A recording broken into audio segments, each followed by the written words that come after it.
দুই ছাত্র উপদেষ্টার পদত্যাগের কোনো খবর নেই সরকারের কাছে। বৃহস্পতিবার এমন মন্তব্য করেছেন প্রধান উপদেষ্টা প্রেস সেক্রেটারি শফিকুল আলম।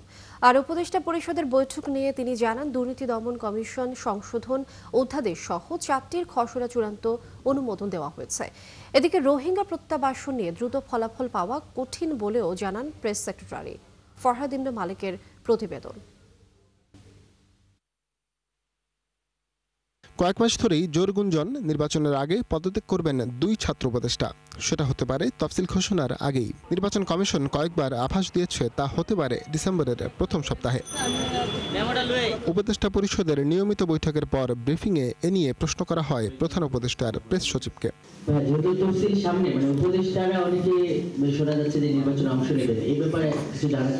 এই বিষয়ে কোনো আলাপ আলোচনা হয়নি। এদিন উপদেষ্টা পরিষদের বৈঠকে দুর্নীতি দমন সংশোধন, মানব পাচার অভিবাসন পরিচালন প্রতিরোধ অধ্যাদেশ সহ 4টি খসড়ার চূড়ান্ত অনুমোদন দেওয়া হয়েছে। দুর্নীতি দমন আইনটি আজকে সংশোধন অধ্যাদেশ 2025-এর খসড়া নীতিগত ও চূড়ান্ত অনুমোদন হয়েছে। মানব পাচার অভিবাসী পরিচালন প্রতিরোধ দমন অধ্যাদেশ 2025, রাজধানী উন্নয়ন কর্তৃপক্ষ অধ্যাদেশ 2025-এর জাতীয় মানবাধিকার কমিশনের এই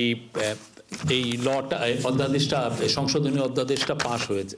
এদিকে রোহিঙ্গা প্রত্যাবাসন নিয়ে এক প্রশ্নের জবাবে তিনি জানান, এর ফলাফল নির্ভর করছে বৈশ্বিক কূটনীতির উপর। সত্যিকার অর্থে ডিপ্লোম্যাসিতে খুব দ্রুত তো রেজাল্ট সবসময় হয় না, বাট আমাদের যেটা করতে হবে সেটা হচ্ছে যে আমাদের এফার্টসটা সবসময় রাখতে হবে, এবং সেই কাজটা চিফ অ্যাডভাইজার এবং এই ইন্টারিম গভর্নমেন্ট এই কাজটা করছেন। তবে ক্ষমতাচ্যুত প্রধানমন্ত্রী শেখ হাসিনা প্রত্যাবাসন নিয়ে তেমন গুরুত্ব দেননি অভিযোগ করেন শফিকুল আলম। যে উনি মাদার অফ হিউম্যানিটি এটা একটা সেল করতে চেয়েছিলেন। ফরহাদ ইবনে মালিক, 71, ঢাকা।